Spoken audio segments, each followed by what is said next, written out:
Hello and welcome to Swish Insights. My name is Per Ekeroth. I'm Chief Customer and Marketing Officer at Swish. So happy to see that so many of you could attend this live event, our first open webinar of the year.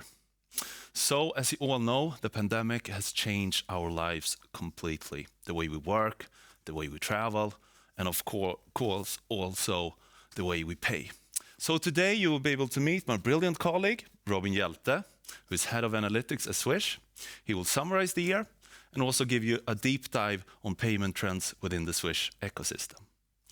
So the entire event will also be recorded and published on our website, swish.nu, and posted after this event. We have also written a short summarized text with the key takeaways from Robin's presentations. So if you have any questions now during the event, just write them here in the chat and Robin will try to answer them after his presentation. So now over to you, Robin. Thanks a lot, Per. Hi, everyone. Really happy to be here. First off, this has been a fascinating year to be working with behavioral data and the Swish data set. We've all been affected by the ongoing pandemic in so many ways, and the Swish numbers, I think, provide a front row seat to this very turbulent year. Today, I will mainly go over two things. First, I want to highlight some of the amazing long-term growth that Swish has had since the start in 2012, as well as point out some pretty significant milestones that we've reached in the past year. Secondly, I will walk you through 2020 and point out some of the more interesting effects of the corona pandemic on Swish as an ecosystem and what we think of the increased rate of digitalization in society. I know, and that's great, that we have quite a few international watchers of this event. So to start off, I thought it might be appropriate to show a brief timeline of Swish so far.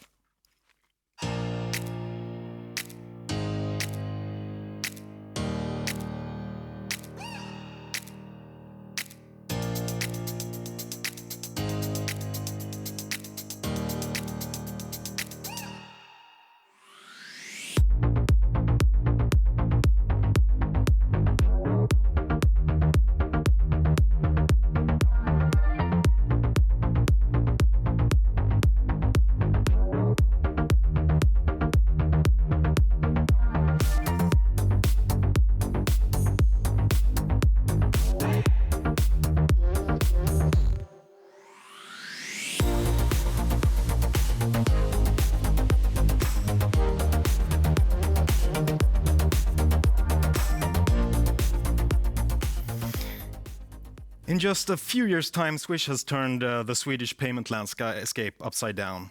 And this makes Sweden one of the first countries in the world to offer instant payments 24/7.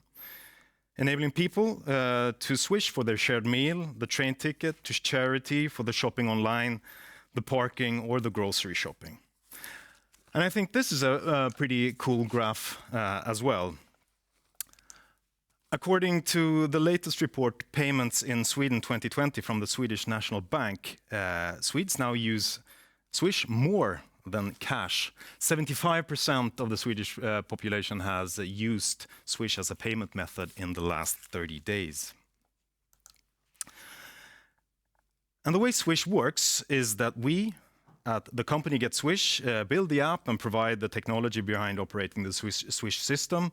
But we are part of a greater ecosystem, as I mentioned, where we have our participating banks that take our varying service offerings to the market. And the main offerings that we have are Swish for Private, offering peer-to-peer payments in real time. We have Swish for Companies, a super quick way to start accepting payments with Swish with a 123 number. And Swish for Commerce, our more integrated service for point-of-sale systems and e-commerce. So, okay, great. Now you know everything you need to know about how Swish works. Let's dig into the numbers. Everything I will be showing here today is built on aggregated anonymous data from the Swish transaction data sets. First, a really big number. Since the start of Swish until December 31st last year, we have handled more than 2 billion payments, actually quite a bit more than 2 billion payments. And in fact, today, more than 80% of the Swedish population uses Swish. That means 7.5 million enrolled users, individuals in Sweden. And in December, we had a record-breaking 7 million out of those who were active. That is, they either sent or received a payment during the month of December. And as you can see in certain age spans, we have pretty much a complete coverage. We also have great user satisfaction. So we have a 76% rate of recommendation, and that puts us at the top of recommended brands in Sweden. And on average, we have about 7 payments per month per user. Obviously, that varies quite a bit between individuals. I also want to mention that we now have more than 270,000 companies and organizations connected to one or more of our Swish offerings for businesses, Swish for Business and Swish for Commerce. And especially Swish for Commerce is growing at a brisk pace. To get some understanding on some of the usage patterns for end users of Swish, this is how the distribution looks over the week. The strongest days are Fridays and Saturdays. And if we turn to the hours of the day, on an average weekday, we have the most activity during lunchtime, and we have another peak around dinner. In weekends, as expected, the activity starts a little later in the day and peaks towards the early afternoon. So a conclusion here is that generally people use Swish most in social situations. So it shouldn't come as a great surprise that Corona and the social distancing recommendations have had quite an impact on the overall activity. And I think this becomes evident if we look at yearly figures over time. So we will go into some detail around this, but here you can see the year-by-year development of total payments in the Swish system over year. And as you can tell, we have had impressive growth, but it's clear that growth did slow down a bit in the last year. But I want to emphasize that despite the fact that I'm going to show some pretty dramatic graphs today, Swish did in the end grow by about 20% in the year of 2020. Splitting these total numbers into Swish Private in blue versus Swish Business Payments in orange, there's a couple of things to note. The split is roughly 60-40. That means that peer-to-peer payments are still the majority of our payments. This part of Swish is what is most dependent on people socializing, meeting, buying and selling secondhand, splitting bills at restaurants, etc. Growth, however, mainly comes from the business segment. We're far from saturation in the private market, but it's the adoption of Swish with new merchants and in new commercial settings that Swish will continue to grow. If we dig a bit further and we split up the business payments into the services I mentioned, Swish for Businesses and Swish for Commerce, we can draw another conclusion. Growth has come pretty much entirely in the orange integrated service Swish for Commerce in point of sale settings and e-commerce. We'll look much more into this. Another conclusion is that Swish for Businesses has had a really rough year.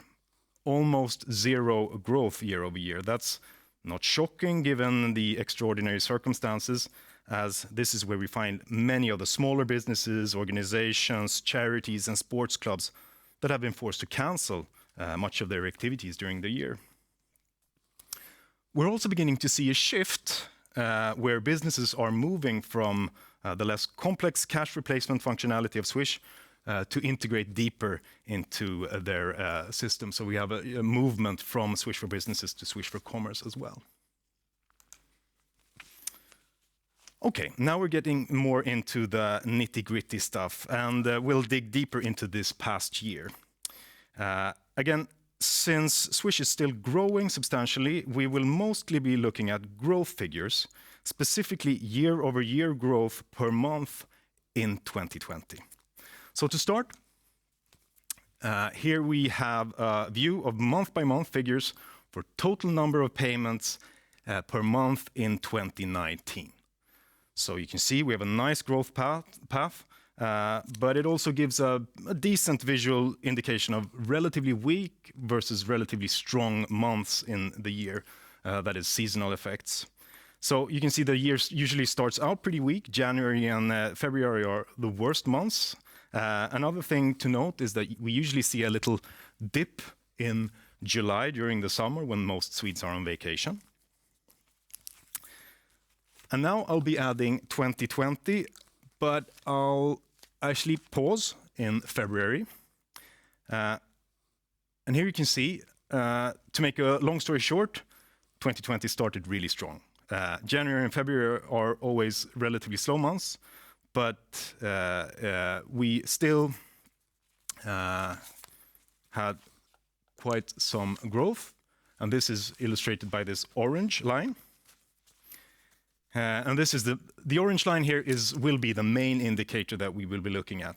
It shows the growth in total number of payments between 2019 and 2020. In the beginning of the year, we saw a growth of about 30%, and I think that's a pretty good benchmark for where we would land in a normal year. So we're heading into March, and things are looking good, but we all know what happened. And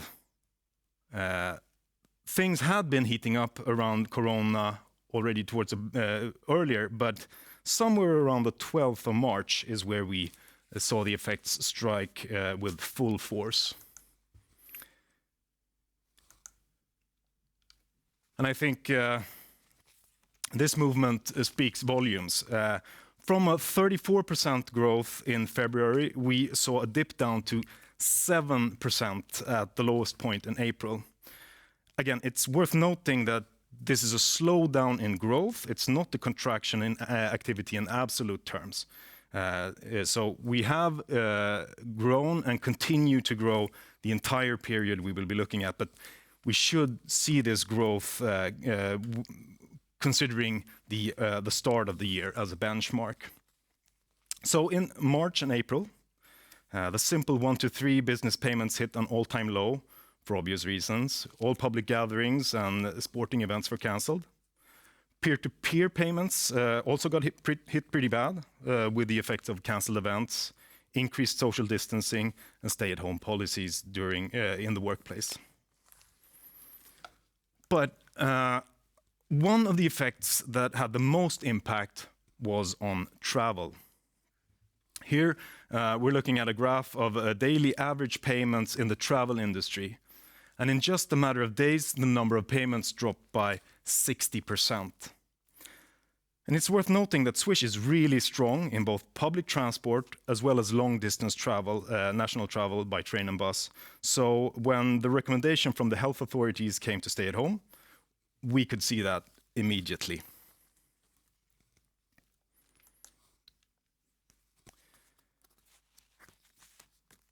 Another very telling graph is this one, tickets and events, where Swish is a very common payment method. Again, this is an area where we would expect substantial growth in a normal year.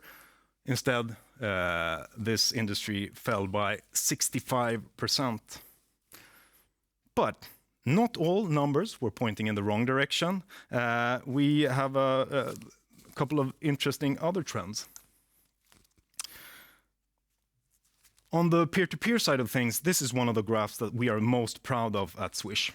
What we're looking at here is the number of Swish peer-to-peer payments from people in the age group 65 plus to younger recipients. And in less than a month, this activity more than doubled. This was an effect that was also noted by the yearly study Svenskarna och internet, as well as Riksbanken. And for a digital service, it's always hardest to get the older people to join and to be active. During this period, both those metrics increased for Swish. So this curve is both a result of more 65-plus-year-olds joining Swish, as well as current users swishing more. And the majority of these payments went to younger people in the age group 44 to 65. And we have pretty strong indications that this was a result of younger people helping their isolated relatives and friends, so they wouldn't have to expose themselves to risk of everyday grocery shopping and other errands. And obviously, enterprising merchants were quick to implement innovative homegrown solutions based on Swish as an easy-to-use contactless payment method that doesn't require people lining up and staying in front of a cash register. Window drive-by shopping, pickups, printed QR codes, apps, web-based solutions of various technical complexity that started getting traction early on in the crisis. But one industry in particular caught on to the trend immediately, and that's home delivery of groceries and cooked meals. So here we're looking at daily figures starting in January and ending mid-May for the food industry, where we had an increase of about 100% short term. And interestingly, turning back to the travel numbers again, there was a pretty interesting effect. For Swish, as you can see, the bottom was reached in April. After that, the numbers started climbing slowly but steadily.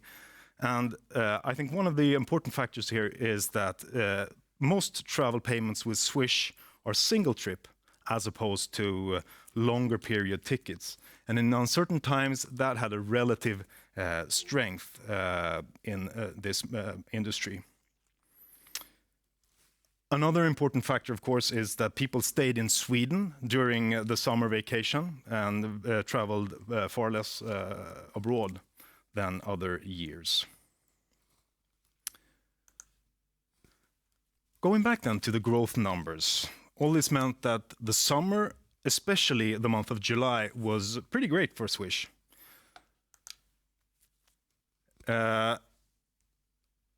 This was an unusual summer again because so many Swedes stayed at home, or at least stayed in the country instead of traveling for vacation.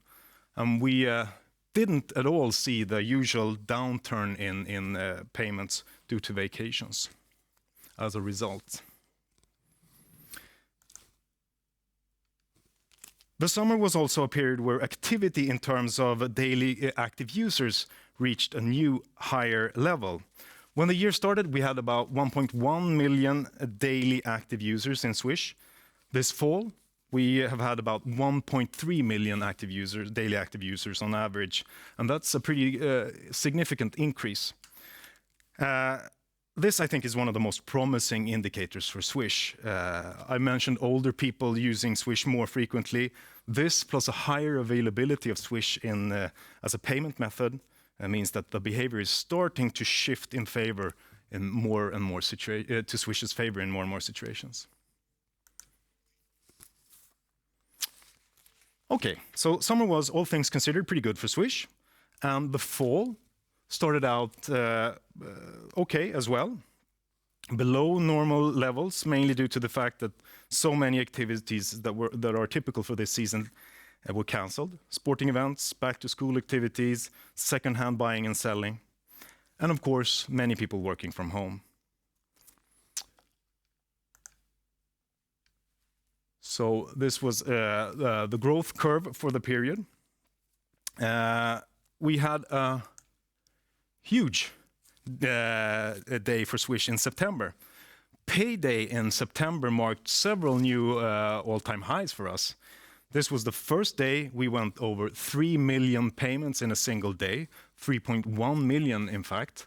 And it was also the first day where we had more than 1 million business payments in one single day. And we did that 2 days in a row even. But as the fall continued and we entered November, it became increasingly clear that we would be hit by a second wave of Corona. And this meant new, stricter recommendations.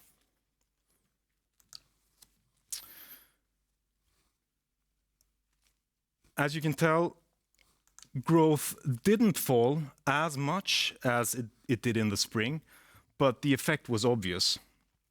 November and December are normally our strongest months of the year, but this year we actually saw a dip between October and November.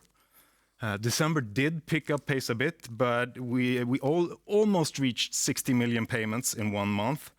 But we had really high expectations given last year, so the overall growth ended up at about 14%. Looking at the travel graph again, we can see a second wave, a dip, but it doesn't look like it will go as far as the first dip. I don't think this should be interpreted as people ignoring recommendations. It's just that Swish is a very convenient payment method for single-ticket travel, and it's reasonable to assume that the learning and adoption of the service of a new behavior started in the first wave, so we were better prepared as the second wave hit us.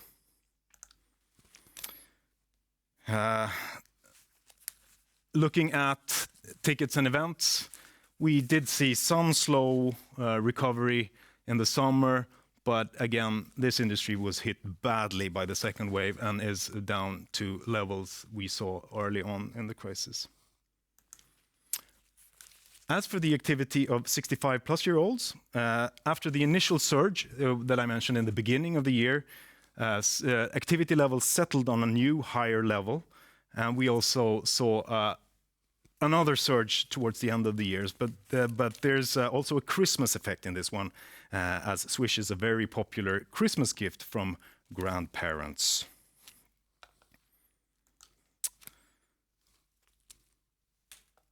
Let's skip that. Another significant event in November was Black Week. And here we're looking at the daily e-commerce figures in 2020 in November. Blue line 2020 compared to orange line 2019 here.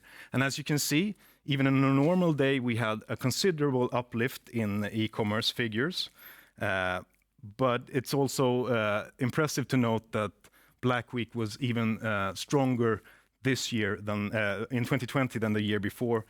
We had roughly 3 times as many payments in Black Week with Swish year over year, and on Black Friday proper, we had about 4 times as many purchases being made with Swish. So there's no doubt that 2020 has been a year where the digitalization of everyday life has accelerated. And for Swish, a couple of industries stand out when it comes to growth. And I'll quickly show you what we can see in our numbers.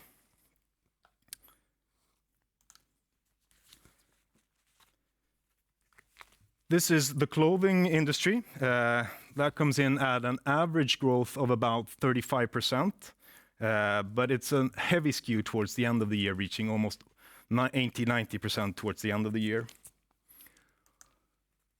Home electronics, a growth of about 55% on average in the year, again heavily skewed towards the end of the year. And we've already mentioned the food industry that has had a great year, on average about 120% growth, with peaks at above 150% as the COVID waves hit the behavior. Overall, Swish is on the verge of breaking through in e-commerce. We know that demand from consumers is super high, and that merchants are adopting Swish at a high pace. So these are pretty early stages, but the potential in the coming year is great here. Okay, so wrapping up, this is the final scorecard for Swish 2020 in Swish. As we're entering a new year, we still have considerable effects of the pandemic that will affect our growth numbers going forward. Peer-to-peer is still the largest part of our total payments, and people swish less when they meet less, even if we help each other by buying groceries and day-to-day shopping. Travel will continue to be far less than in normal times, and flea markets, fairs, other events, that's out of the question for several months. But when things turn back to normal, we think there's very good reason to believe that Swish will continue to be the payment method of choice in these industries. And again, e-commerce, digital services, accelerated rollout of point-of-sale integrations, that will long-term take Swish to new heights. All this means that we anticipate strong growth in 2021, and that we are on a clear path to 3 billion payments, possibly already this year. Thank you. Thank you so much, Robin. Really, really interesting. As you might have guessed, we received a lot of questions from you guys, the audience. So let's try to answer a couple of them. We're running out of time, but we'll see. So, first one, when do you think C2B payments will surpass the number of P2P payments? Yeah, we're about 60-40 now. So with current trends, especially taking into consideration that this is where we have the main growth in Swish, I believe that we will pass 50-50 this year for sure, maybe already before summer or sometime around summer. Looking forward to that. So the other question, what industries do you think will increase the most this year? Okay, so we've already seen that we were on the verge of breaking through in e-commerce. That will certainly grow. But what I think is that Swish will get a greater foothold in the physical locations, as we can provide great experience perhaps outside of the normal. And this is such a huge pool of payments. So if that's, I guess, physical locations, but with new customer experiences. Okay. So do you see any other trends for Swish this year? For sure. I think one very interesting thing is a new service within Swish that has started rolling out, Swish Payouts, where companies can make payouts. And that's in great demand and something that the banks are starting to offer more and more this year. And I think that will be a very interesting trend because it's so useful. Yeah, so merchants do real-time payouts to end users. Exactly. Yeah, so looking forward to that, also that service rolling out in the market. So unfortunately, it's been really fun 30 minutes, but time is running out. So once again, Robin, thank you very much. So guys, if you want to know more about Swish, more facts and figures, our different products and so forth, just visit our website, swish.nu. If you want to know more about Swish different offerings or just to get your agreement in place, just contact your bank. They fix that for you. So, thank you all for attending today. Have a great weekend and take care.